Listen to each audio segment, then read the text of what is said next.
पेट और पेनक्रियाज में दोनों साथ साथ बोल रहा हूँ। कितने लोगों को जिनको पेट की बीमारी आती, बाबा जी क्या करें, पेट ठीक ही नहीं रहता, पेट अपसेट रहता है। लेट जाइए, पेट कितना ही गड़बड़ हो। अब पेट के लिए, पेट की कई तरह की प्रॉब्लम है, गैस, कब्ज, एसिडिटी, इंडाइजेशन। दोनों पैर मोड़ लीजिए। अब दोनों हाथ की उंगलियों को इंटरलॉक कीजिए। देखो तरीका यही होता है, पैर ऐसे मोड़ेंगे, ऐसे दोनों हाथ ऐसे उठाएंगे, फिर ऐसे उंगलियां इंटरलॉक करेंगे, फिर घुटनों पर ऐसे रखेंगे, पंजे नीचे दबे हुए,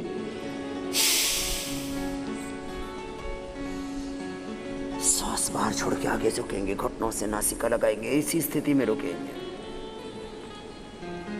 पंजे नीचे की ओर खींचे हुए पूरे, एड़ियां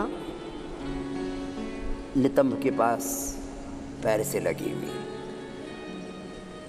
एड़ियां पैर से लगी हुई, टच करती हुई, जंघाओं से, कुल्ले के ऊपर जंघाओं से टच करती हुई एड़ियां, और दोनों घुटने पास में, घुटने दूर दूर नहीं। उत्थान पादासन, घुटने सीधे, पंजे तने हुए,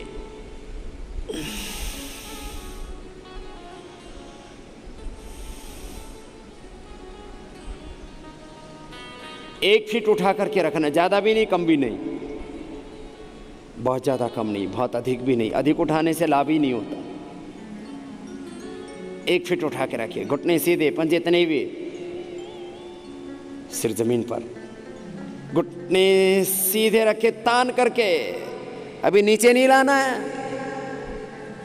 खबरदार, जो नीचे लेकर के आएंगे उनको लाभ नहीं होगा। किसी किसी ने ऊपर उठा रखा है 3 फीट तक, नीचे लेकर के आओ,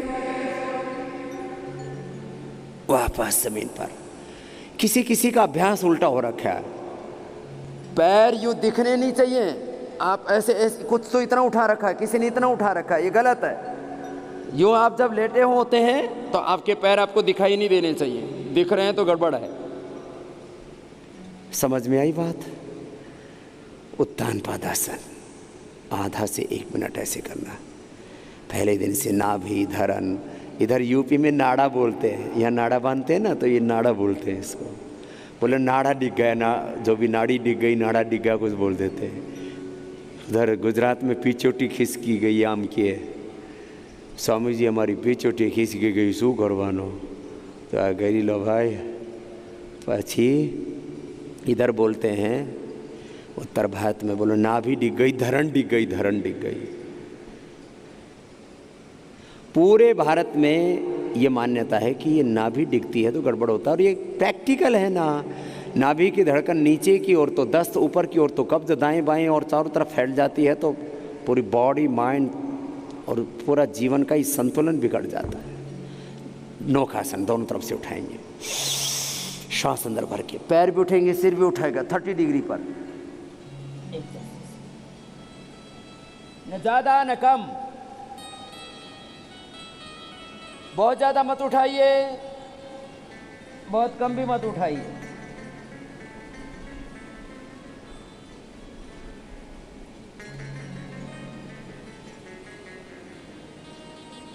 घुटने सीधे, पंजे तने हुए, खिंच जाता है पूरा शरीर एकदम।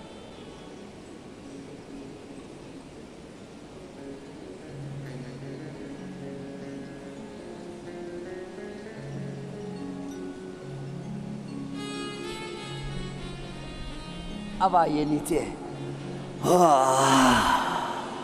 कुछ तो बोले बाबा जी दम सा निकल गया इसमें, तो लगता तो धीरे हल्का सा था।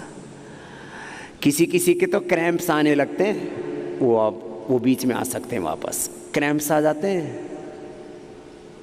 3 अभ्यास हो गए, चौथा अभ्यास बीच से उठाएंगे, टखने के पास से पकड़ करके, कंधरासन या सेतुबंधासन इसको कहते हैं। ऊपर उठा दिया, ऊपर उठाने के बाद श्वास बाहर छोड़ के पेट को अंदर खींचे पूरा, और पेट पूरा रसातल से धरातल से रख जाएगा, पेट पूरा पाताल में चला जाएगा।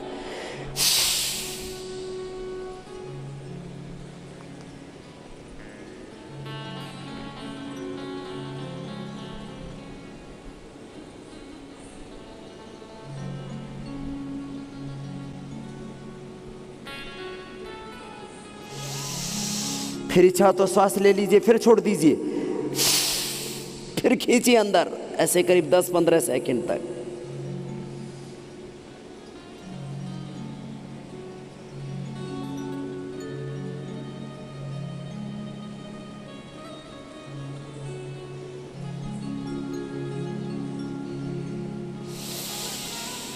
नीचे आ जाइए, पैर सीधे, पांचों आसन, पादांगुष्ठ नासा स्पर्शासन।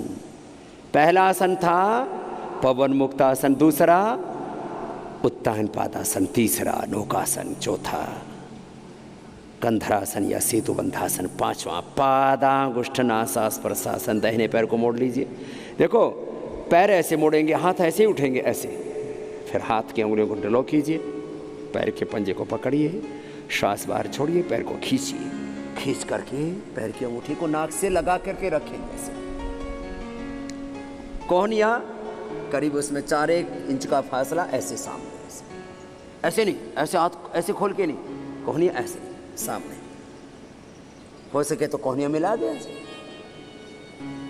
ये तो 4-5 इंच का फासला रहता है तो अच्छे से।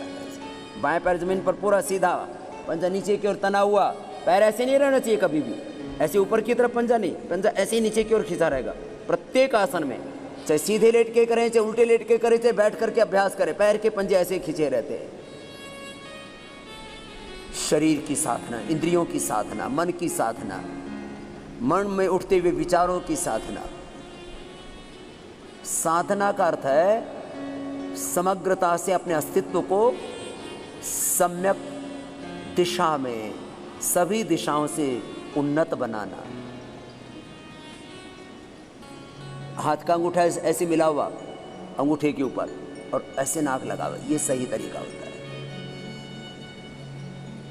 छोड़ दीजिए, दूसरी तरफ से इतनी देर करना था, दूसरी तरफ से देखो ऐसे, ये ऐसे अंगुलियों से तो अंगुलियां मिल गई, अंगूठे से अंगूठा मिल गया, और जब ऐसे पैर को पकड़ा तो अंगूठे के ऊपर अंगूठा आ गया। ये पोजीशन बनेगी ना ऐसे, ये परफेक्शन इतना माइन्यूटली माने पूरी सूक्ष्मता में जाकर के हाथ, पैर, पेट, पीठ, एक एक अंगुली, अंगूठा सब कैसे परफेक्शन में रहे, ये कुशलता।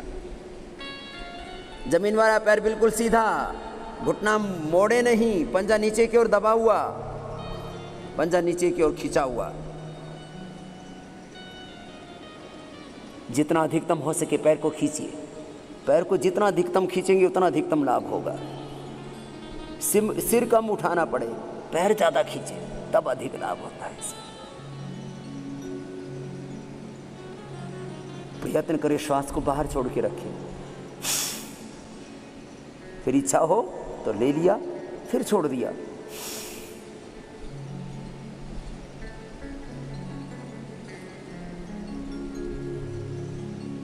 फिर वापस पैर सीधा।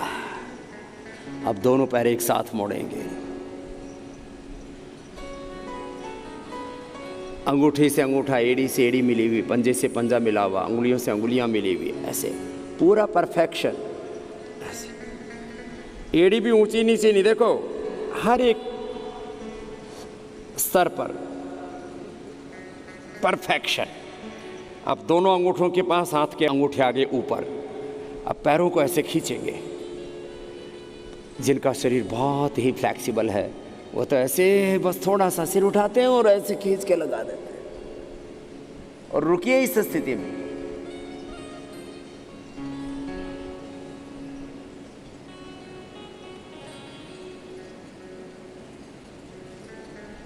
रुकना है, वापस नहीं आना है। नहीं रुका जा रहा तो भी प्रयत्न तो करते रहिए, प्रयत्न में कमी रहनी नहीं चाहिए। यत्ने कृते न सिद्धति तत्र को दोष, उसको दोष नहीं माना जाता। वापस सामान्य स्थिति में लौट आए। Come back into the normal position, relax, shavasana में विश्राम। जैसे ही शवासन बोला, पैरों में थोड़ा फासला, हाथ जंघों से थोड़ी दूरी पर, हथेलियों को रुख ऊपर की ओर, मन सहज, रिलैक्स। ऐसा अभ्यास करना है, एक क्षण में अपने स्वरूप में लौटने का। साक्षी भाव से, दृष्टा भाव से देह को देखें, इंद्रियों मन को देखें और अपने नित्य शुद्ध बुद्ध मुक्त स्वभाव सच्चिदानंद स्वरूप में ज्ञानमय, प्रेममय, सुखमय, शांतिमय, ऐश्वर्यमय स्वरूप में लौट आए, अपनी पूर्णता में, अपनी निजता में, अपनी दिव्यता में लौट आए।